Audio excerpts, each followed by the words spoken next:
Class है, वे क्यों नहीं इकट्ठे होते?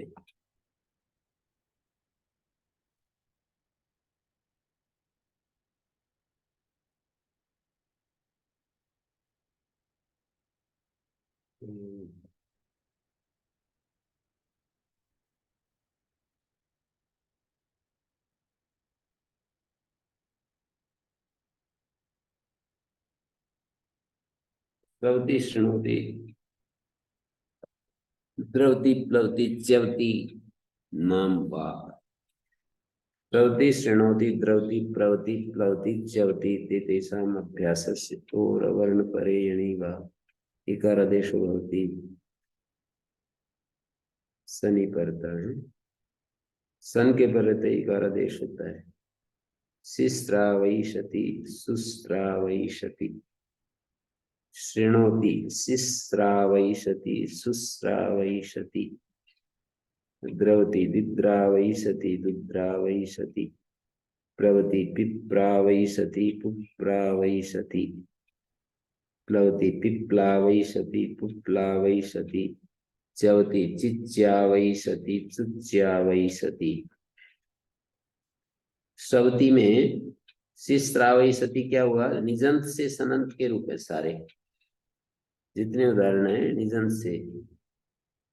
कि श्री धातु श्रु धातु थी, श्रु धातु को णिच किया, स्रव एचो यवायावा, श्रावी धातु बन गई। श्रावी धातु से सन प्रत्यय किया, सन को डागम हुआ, तो नौ कृतम स्थानीवत भवती। तो श्रु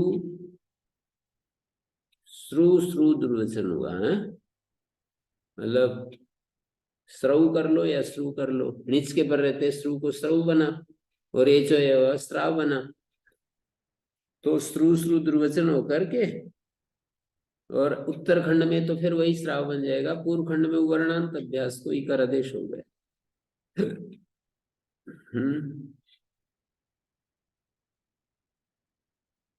वर्ण परे यणि व इकार आदेश भवति। अवर्ण परक यण के बरते विकल्प से इकार आदेश होता है, सन के बरते तो सिस्रावैषति सुस्रावैषति ऐसा बन गया। तो अभ्यास को इकारादेश हो गया तो सिस्रावैषति बना, और इकारादेश नहीं हुआ तो सुस्रावैषति। शृणोति शिश्रावई सती, इकारादेश हो गया तो शिश्रावई सती नहीं होगा तो शुश्रावई सती, मतलब श्रू द्विवचन हुआ।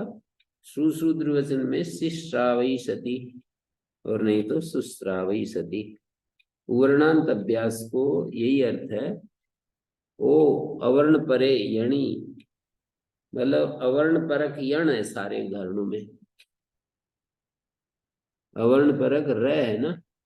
अब इसमें एक बात समझने की है कि अवर्ण परक र नहीं है, स भी है ना, दो वर्ण है स और र।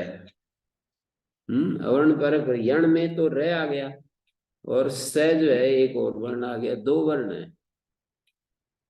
तो इसके लिए आगे कहेंगे कि वचन सामर्थ्यादेकेन वर्णेन यणो व्यवधानम आश्रियते, वचन सामर्थ्य से एक वर्ण के द्वारा यणो व्यवधानम आश्रियते पूर्व सूत्रेण तू अनंतरे यणि भवितव्यम इति अप्राप्ति भाषाई में। पूर्व सूत्र से तो अनंतर यण में अनंतरे यणि भवितव्यम इति अप्राप्ति भाषाई, अप्राप्ति भाषा है ये। पूर्व सूत्र से तो औपूर्ण जपरे जो सूत्र है ना, उसमें तो अनंतर यण में ही हो सकता था। यहाँ पर सूत्र बनाने से वचन सामर्थ्य से एक वर्ण का व्यवधान जो सकार दिखाई दे रहा है ना, दंत सकार, तालव्य सकार, ध्रु धातु में दकार, प्रू धातु में पकार और प्लू धातु में पकार और च्यू धातु में च या चकार, मतलब अवर्ण पर यण के अलावा एक एक वर्ण और भी आ गया है ना। क्या क्या बता रहा हूं? श्रु धातु में सकार का व्यवधान है, श्रृणु श्रृणोति में तालविषय का, द्रवती में जो है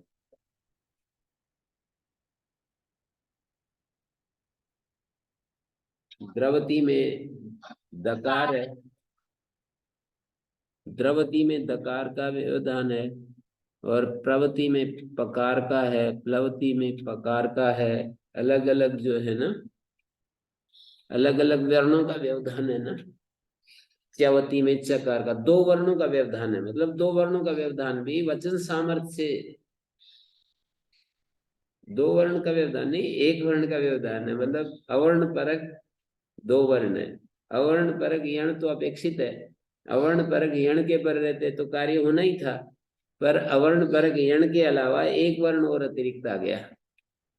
वचन सामर्थ्य से सूत्र बनाया है, इस सामर्थ्य से वो सहन कर लिया जाएगा।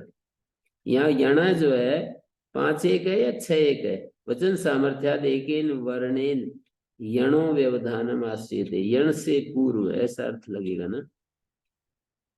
अवर्ण परक पर यण के परे रहते, यण से पूर्व ऐसा अर्थ है। 6 एक नहीं है, 5 एक है। अवर्ण परक यण के परे रहते, यण से पूर्व एक वर्ण का व्यवधान यण से पूर्व अर्थ है यणा का, यण से पूर्व एक वर्ण का व्यवधान मान लिया जाएगा।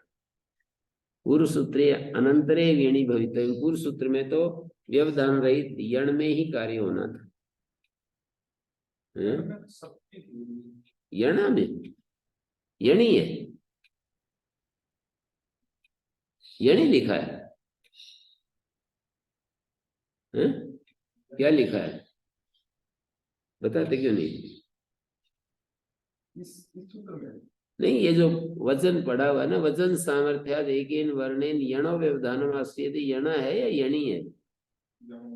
यणा ही तो मैं बता रहा हूँ इतनी देर से। सूत्र में यणा जो है, नहीं इसमें पंक्ति में जो यणा है वो 5 एक है। पूर्व के लिए प्रयोग कर लेते हैं पंचमी का। पूर्व में पर में यण से पूर्व जब कहेंगे तो हमारे रूप से तो उत्तर में दिखता है। नहीं, वो तो व्याकरण के सूत्रों में जो अर्थ करते समय, यहाँ तो पूर्व का अध्याय करेंगे, दिक् शब्द योग में पंचमी हो जाती है। सूत्र है ना, दिक् शब्दांश उत्तर पदा जाहि युक्ते, दिक् शब्दवाची पूर्व शब्द के योग में यणा पंचमी हो जाएगी। गम्यमान पूर्व अर्थ है, पूर्व है, पर है, इनके योग में पंचमी हो जाती है।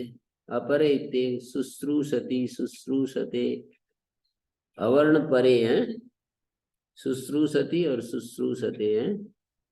गुणो यंग लुको यंगी यंग लुकी च इगन्तस्य अभ्यासस्य गुणो भवति चेचीयते लोलूयते यंग लुकी जो हवीति यंगो वायति इड विकल्प जो कृषीति है यंगो वा से इड विकल्प है जो कृषीति है कृष धातु है ना तो जो कृषीति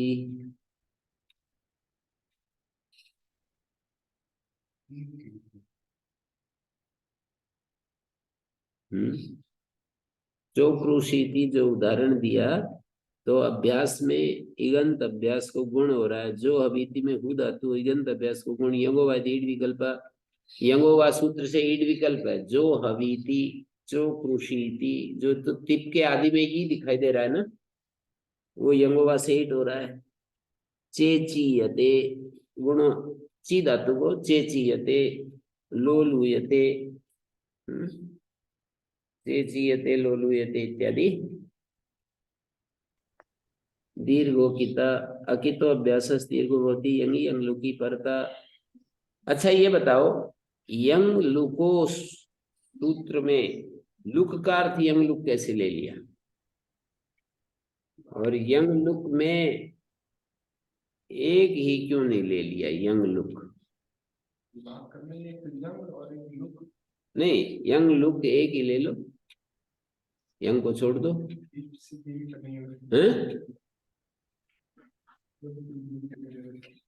नहीं नहीं नहीं ये बात नहीं है सब जगह दिमाग ऐसा नहीं है हाँ ऐसे बोलो द्विवचन है वो वाली तर्क ठीक नहीं है ये वाला तर्क ठीक है द्विवचन है इसलिए यंग यंग लुक ले रहे हैं फिर दूसरा प्रश्न उठेगा कि लुक से यंग लुक ही कैसे ले रहा है कोई सामान्य लुक क्यों नहीं ले लिया सामीप्य संबंध से प्रत्याशक्ति न्याय यंग के साथ पढ़ा है ना इसको बोलते हैं प्रत्याशक्ति न्याय दीर्घों की ताकीद अभ्यास को दीर्घ होता है यंग और यंग लुक के पर रहते पापच्यते यहाँ भी एक ज्ञापक है पापच्यते या यज्यते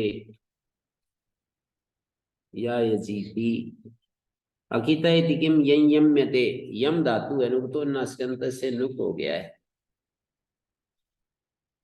नुगतो अनुनासिकांत सूत्र में अनुनासिकांत अंग है ना यम तो नुक आगम हो गया है नुक आगम होने से यं यम्यते ऐसा बन गया नुक का न बच गया और नकार को फिर अनुस्वार किससे हुआ नस्सा पदंत जली जल में आ जाता है ये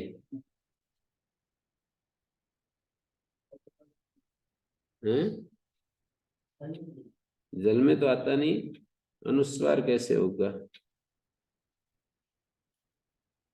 यं यम्यते यं यमीति इसमें दिखाया होगा ये अनुनास जो नुक है वो अनुस्वार ही है आगे देखिए 85 नंबर सूत्र 85 नंबर इसी पाद का सूत्र देखिए नुगतो अनुनासिकांतस्य अनुनासिकांतस्य अंगस्यो अभ्यास तस्य अकार अतः अनुनासिकांत अंग का जो अभ्यास उसका जो आकार उसको तस्य अकारांतस्य नुक आगमो भवति यंग यंग लुको परता तन्तन्यते तन्तमीति यं यम्यते यं यमीति नुक इत्येतत् अनुस्वारोपलक्षणार्थं द्रष्टव्यम् में से कहा ना नुक जो है अनुस्वार का उपलक्षण है अनुस्वार हो रहा है मतलब नुक नहीं होता ये अनुस्वार हो रहा है तेन यं यम्यते इत्यम आदौ अझल परत्वे भी अनुस्वारो भवति झल परे नहीं है तो भी अनुस्वार हो जाता है पदांत वच्चिति वक्तव्य वा पदांत स्थिति पर सवर्ण विकल्प यथा स्यात् पर सवर्ण का विकल्प हो जाएगा पर सवर्ण का विकल्प का मतलब हो गया जैसे तंतमीति तंतम्यते एक बार अनुस्वार रहेगा और एक बार नकार रहेगा तंतन्यते उदाहरण में जंगम्यते उदाहरण में एक बार तो गकार रहेगा एक बार अनुस्वार रहेगा पदांतवत होता है ये जो अनुस्वार होता है ना वह पदांत सूत्र से 8 4 56 है ना ये वह पदांत 57 है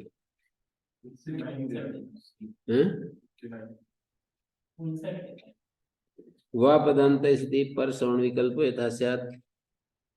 फिर का अत इति किम तो ते पदार्थ नहीं विकल्प करता हो, हैं पदार्थ नहीं विकल्प करता हो।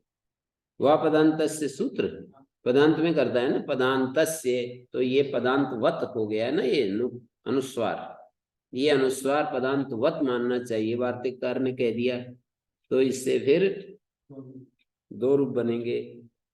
और अतः इति किम तेतिम में तिम धातु में आकार नहीं है, इसलिए नुक आगम नहीं होगा। तपर कर्णम भूतपूर्वस्यापि दीर्घस् निवृत्त्यर्थम भाम्यते। तपर कर्ण जो है ना, वो जैसे भाम धातु है, भाम भाम दुर्वचन हुआ और अभ्यास को ह्रस हो गया, तो पदांत तो अब नुकतो नासिकांत सूत्र के हिसाब से आकार हो गया, तो मिलना चाहिए, नुक आगम होना चाहिए। तो कह रहे नहीं होगा, क्योंकि भूतपूर्व तो आ था ना, भूतपूर्व प्रधानमंत्री, भूतपूर्व सरपंच, तो ऐसे ही भूतपूर्व आकार है ये, हैं? भूतपूर्व आकार को लेकर के यहाँ पर निवृत्ति हो जाएगी तपर के द्वारा। अनुनासिकांत स्थिति किम पापच्यते, यहाँ नुक आगम नहीं होगा। भूतपूर्व वाली परिस्थितियां यहाँ पर व्याकरण में बहुत आती है, समझते होंगे, मतलब पहले वो स्थिति थी, अब तो बेशक नहीं है। जैसे दीर्घ आकार पहले था ना भाम, अब रस हो गया, रस होने से होना चाहिए नुकतो नासिकांत, रस आकार को कहा है ना, पर तपर कर रखा है, तो भूतपूर्व आ को भी हटा रहा है। पहले जो दीर्घ आ था ना, तपर करने का और कोई प्रयोजन नहीं है, भूतपूर्व जो आ है उसको भी हटा दे। पद से भी जैसा जरूरत होता है वैसा काम ले लेते हैं। संसार में ऐसा ही करना पड़ता है जीने के लिए, जैसी परिस्थिति हो वैसा मोल्ड करते हैं अपने आप। अब आगे यहाँ पर देखिए, अकिता में एक ज्ञापक दिया है, यही यम्यते आदि में ना, व्याकरण की बात तो इतनी है कि अनुनासिक अनुस्वार कैसे हो गया, तो कहेंगे कि ये नुक आगम अनुस्वार का उपलक्षण है। ननु चात्र अपदा अपवादत्वा नुकी कृते अभ्यास से अनजंतत्वा दीर्घत्वम न भविष्यति। कहते हैं यं यम्यते उदाहरण में अपवाद है, ये नुक आगम अपवाद है, तो अभ्यास को अनजंत होने से, अजंत अभ्यास को दीर्घ होता है ना, दीर्घोकिता, दीर्घ वचन से अश्रुति उपस्थित हो जाएगी, अचस्य परिभाषा उपस्थित हो जाएगी।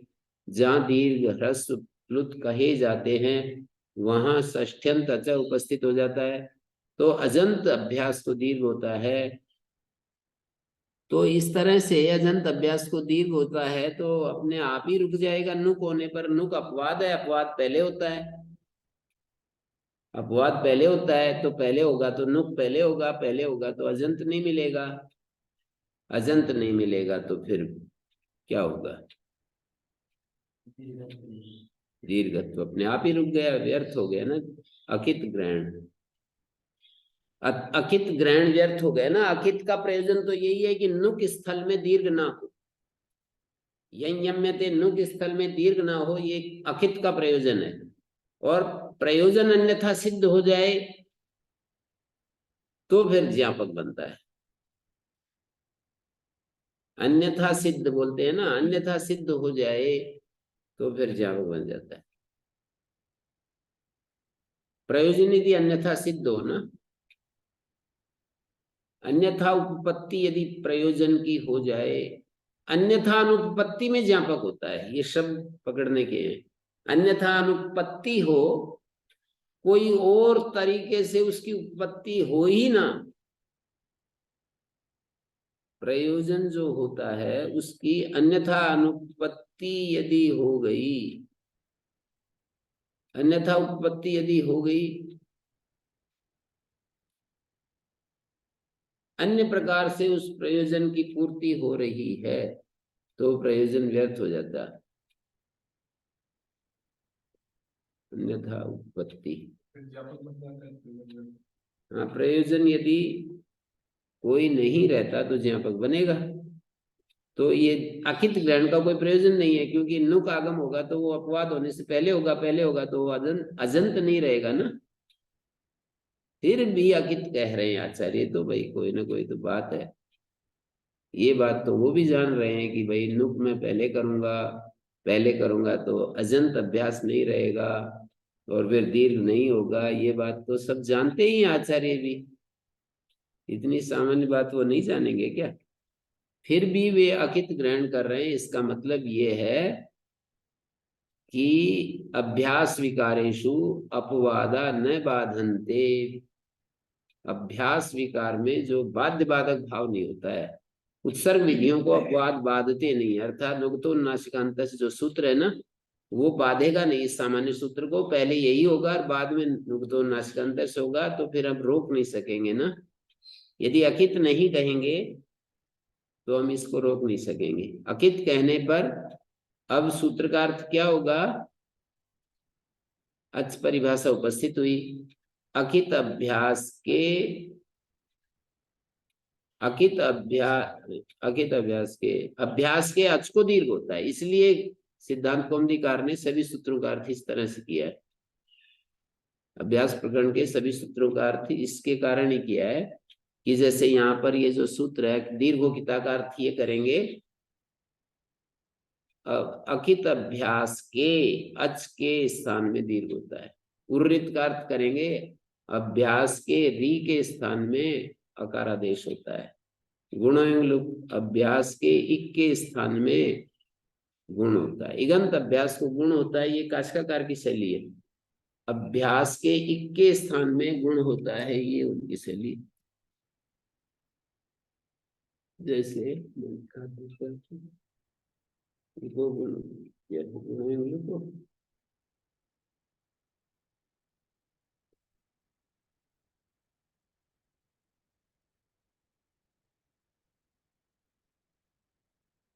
अजंत लेने से तो फर्क ही क्या पड़ता? अजंत लेने से फर्क क्या पड़ता? वो तो बारीक फिर सूक्ष्म अन्वेषणा में घुस जाएगा फिर। पर सूत्र का अर्थ जो कर रहे हैं ना,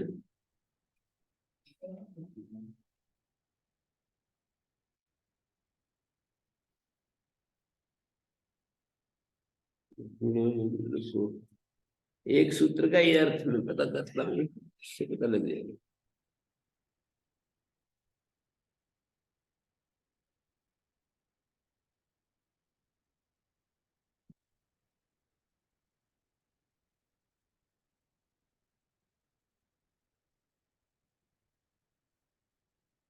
गुणों एवं लोगों से ही पता लग जाएगा सही सही अर्थ पूरे प्रकरण का।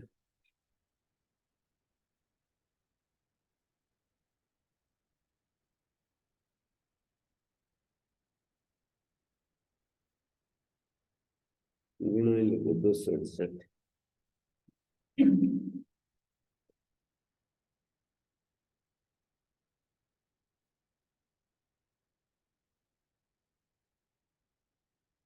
अभ्यास गुणा से अधिनियम योगी से सनातनता। अभ्यास को गुण होता है, ऐसा अर्थ किया है वैसे। इगंत अभ्यास को गुण होता है सर, नहीं दिखा रखा। अभ्यास से गुण होता है, यंग यंग लोग के पर रहते। हम्म। दीर्घ की ताकि तो अभ्यास से दीर्घ से आती यंग यंग लोगी।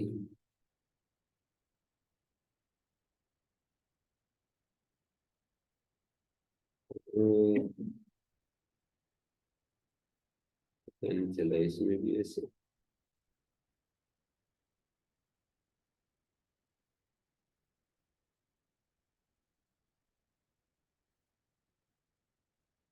अनुस्कंत संगस्य अभ्यास तदंत अदंत अभ्यास अदंत तस्य नुक्ष्य नुकानुसारो लक्ष्यते।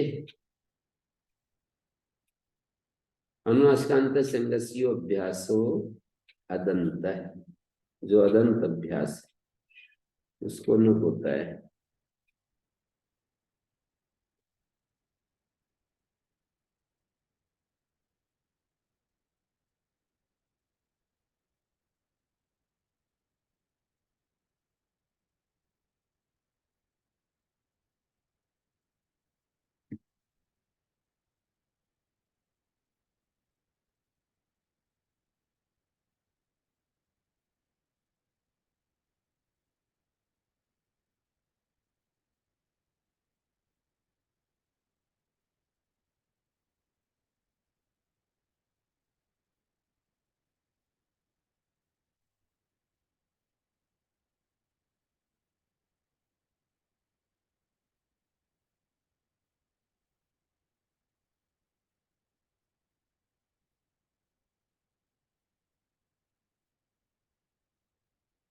उरत, उरत देखना।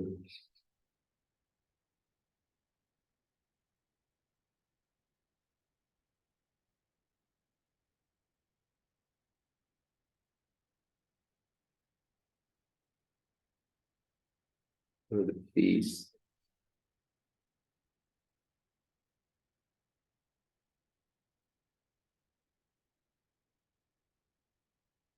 उरत अभ्यास से, अभ्यास विवरणस्य अत स्यात् प्रत्यय परे। काशी का कर देखो उरत का। रिवर्णांतस्य।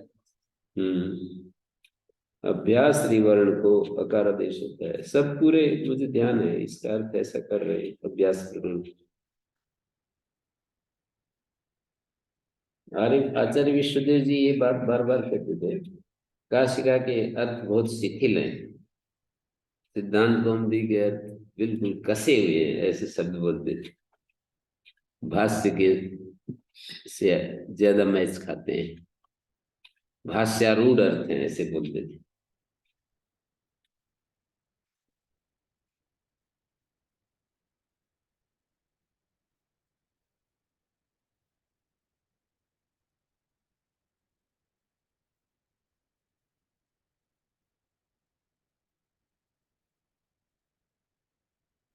हम्म,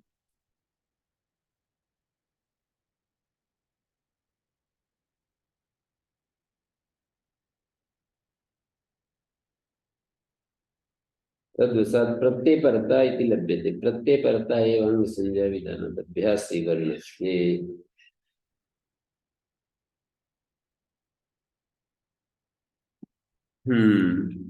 अभ्यास प्रकरण में सूत्रों के लगने का क्रम क्या है? जो पहले सूत्र है वही पहले लगेंगे या परंतु से बाद वाले लगेंगे? नहीं, सामान्य सूत्र विशेष सूत्र में क्रम यही है कि सामान्य पहले लगेगा, विशेष बाद में। बाध्य बाधक भाव नहीं है ना। तो ह्रस्व हलादि शेषा ये तो पहले लग ही जाता होगा। तो एक वर्ण, फिर तो एक वर्ण एक हद से ज्यादा बचेगा।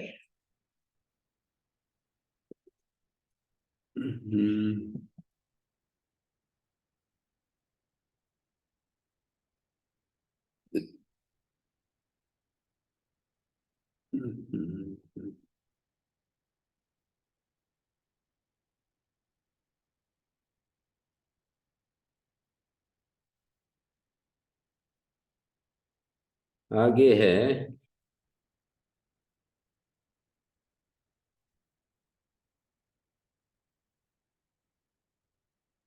किमितस्यापने प्रयोजनम, तो कहते हैं डो ढोक्यते है ना, जैसे ढोकरी धातु है, दीर्घोकिता इत्यनेन संध्यक्षर रस्सो न बाध्यते।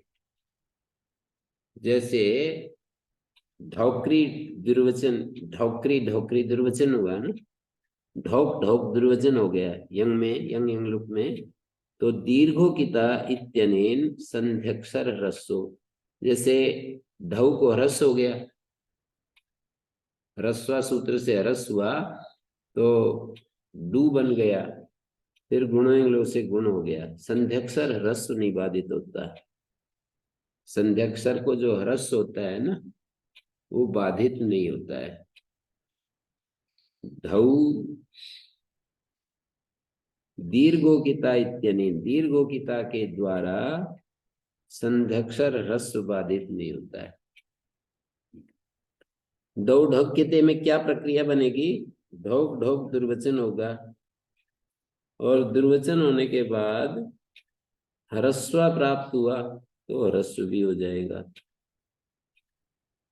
तो ह्रस्व बाधित नहीं हुआ इसके द्वारा, जो दीर्घोकिता अपवाद के द्वारा ह्रस्व बाधित नहीं हुआ।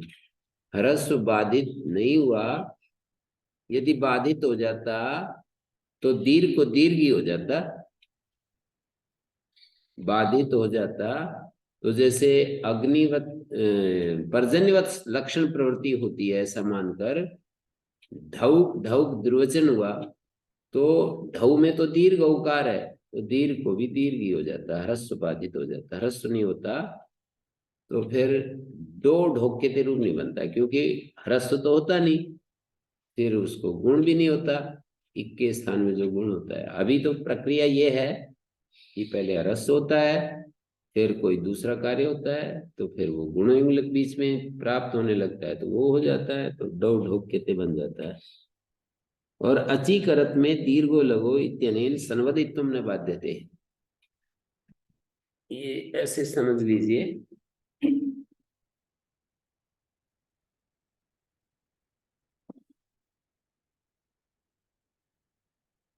जैसे ढोक ढोक ढोक होगा,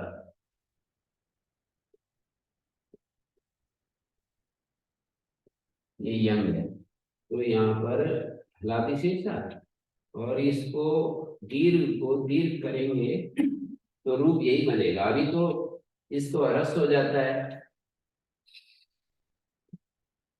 दू, और इसको वो हो जाता है अभ्यास दू, और ये दीर्घ हो, गुण को गुण, दो धाउ कहते, ऐसा रूप बनता है।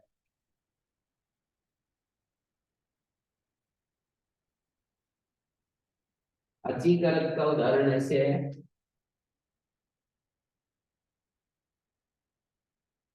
श्री और आगे निज,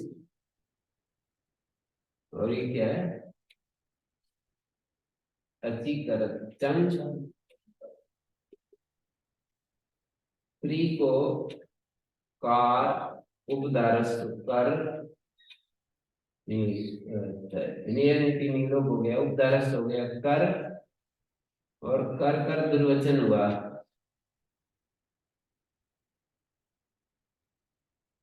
अब दो को कार्य पर चंग परक णी के पर रहते, चंग परे बहुब्री समास है, चंग परे है जिससे ऐसे णी के पर रहते, जो अंग, ये पूरा अंग है, लघु अक्षर परक अभ्यास को, इसको तय हो जाएगा, अभ्यास को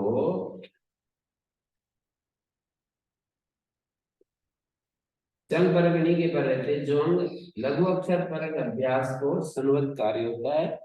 और दूसरा दीर्घ लघु सूत्र है, चंग परक णी के पर रहते, लघु अक्षर पर रहते, लघु अभ्यास को दीर्घ होता है। तो यदि ये बाधित हो जाए संवदित्व, तो अचाकरत रूप बनेगा, अचीकरत रूप नहीं बनेगा। पहले संवदित्व होता है, फिर दीर्घ लघु होता है। ये एक बात कही। तीसरी बात और कही, मान प्रवृत्ति नाम दीर्घेण सनी तुम न बाध्यते, मीमांसते सूत्र है। जैसे मान बद्दान सानभ्यो दीर्घस्याभ्यास, मान बद दान शानभ्यो दीर्घस्याभ्यास जो सूत्र होता है ना, है? मान बद्दान शानभ्यो दीर्घस्याभ्यास जो सूत्र होता है, वो सूत्र यहाँ पर मान प्रवृत्ति नाम दीर्घेण सनित्व न बाध्यते, सनित्व बाधित नहीं होगा। मीमांसते, मीमांसते ईच गणा इति इत्वेन हलादि शेषो न बाध्यते, अजीगणत ईत्व के द्वारा हलादि शेष भी बाधित नहीं होता है। मीमांसते की बात समझ में आई? मीमांसते मान और आगे सन है ये, तो मी मान मान वचन हो गया है।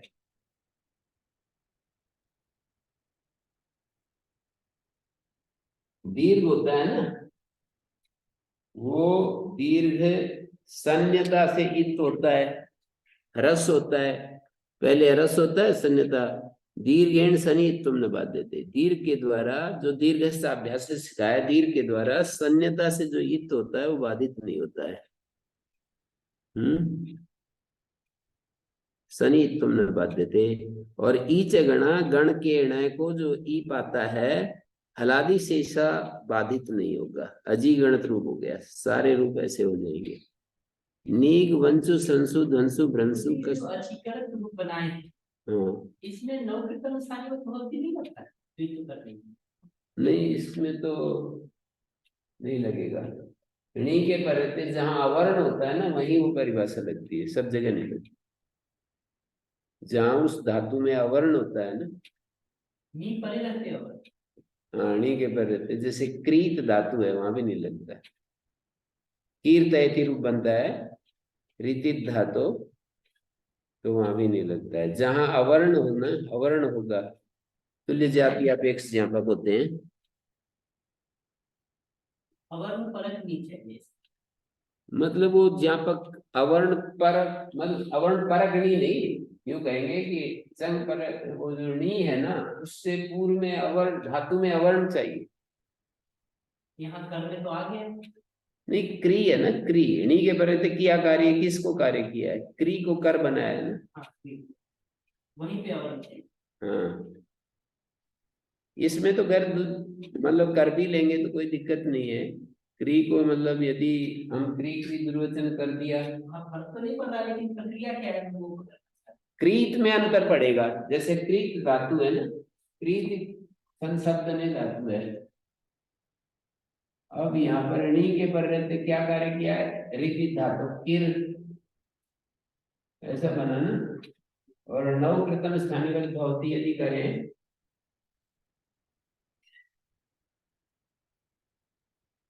री को री होता है, और क्रीत का हो जाएगा अभ्यास च। वो तो ठीक है। पर यहाँ कहाँ पर ये दिक्कत आती है, एक जगह नव कृतम स्थानीय सब जगह नहीं लगता है। अची कीर्तन, हाँ यदि ये स्थानीय हो जाए, हाँ बिल्कुल गलत हो जाएगा। यदि ये स्थानीयत हो जाए, तो अब देखिए यहाँ पर स्थानीयत हो जाए तो ये थ्री थ्री निर्वचन होगा ना। ये निर्वचन हुआ, अभ्यास कार्य करा, लादि शेता ह्रस्व, और फिर इस क्री को उरद उरद करके क बना, तो क, और उत्तरखंड में तो वही साथ हो जाएंगे। उत्तरखंड में कोई दिक्कत नहीं है। आगे तय अर्थ की रूप बनेगा। फिर ये अभ्यास में इत्व आदि तो नहीं आ सकेंगे, अभ्यास में इत्व आदि नहीं आ सकेंगे ना, अर्थ की रूप बनेगा। चाहिए अच्छी। अच्छी की रूप चाहिए। नवकृतम स्थानीय यदि लगा दें यहाँ, तो अचकीर्तक रूप बनेगा, और चाहिए अचकीर्तक, तो ई है ना अभ्यास, उस धातु में ई है ना, इसलिए नहीं लग रहा है। नीक वंशु संसु धंसु भ्रंसु कस्पत बल स्कंधाम, वंशु संसु धंसु भ्रंसु कस्पत पद स्कंद, इन धातुओं को नी का आगम होता है, यंग यंग लोग परे रहते। वंशु का वनी वच्यते, अनिदिता मलुदाय की गति लोप हो रहा है सब जगह। वनी वंची थी, यहाँ तो गित नहीं है, लोप नहीं होगा। शनि स्रस्यते शनि स्रंसीति, धनी ध्वस्यते धनी ध्वंसीति, बनी भ्रस्यते बनी भ्रंसीति, चनी कस्यते चनी कसीति, पनी पत्यते पनी पतीति, पनी पद्यते पनी पदीति, चनी कस्य चनी स्कद्यते, स्कंद धातु का चनी स्कद्यते चनी स्कंदीति, नुगतो नासिकांत से, नासिकांत अंग का जो अभ्यास है उसको अकारांत से नुगाग्म होती अंग लुकी करता। ये हमने अभी पढ़ ही लिया था इस पूरा सूत्र। जब जब दम दम, जब जब दहदस भंज पसांच, जब जब दहदस भंज पसांच तेसाम अभ्यास नुगाग्म होती अंग लुकी करता। जनजप्यते जनजबीति, जनजभ्यते जनजभीति, दंदय्यते दंदहीति, दंदश्यते दंदशीति, नुक आगम हो गया है। दशइति दंसिर एवं नकार लोपार्थमेव निर्दिष्टा, दस धातु, दस जो पढ़ा है, दंस को दस करके जो पढ़ा है, तेन यंग लोकी पे नकार लोप होती दन द, क्या बनाया, दन दस्यते दन दसीति, नकार लोप हो रहा है ना। दस धातु में यंग लुक में भी दशीति रूप बन रहा है। पशिति सूत्रो धातु पंपश्यते पंपशीति। ओम शांति शांति शांति। 11 बजे आप लोग आना, 11 बजे, कन्या गुरुकुल वालों को भी कह रहा हूँ। ओम गुरुजी।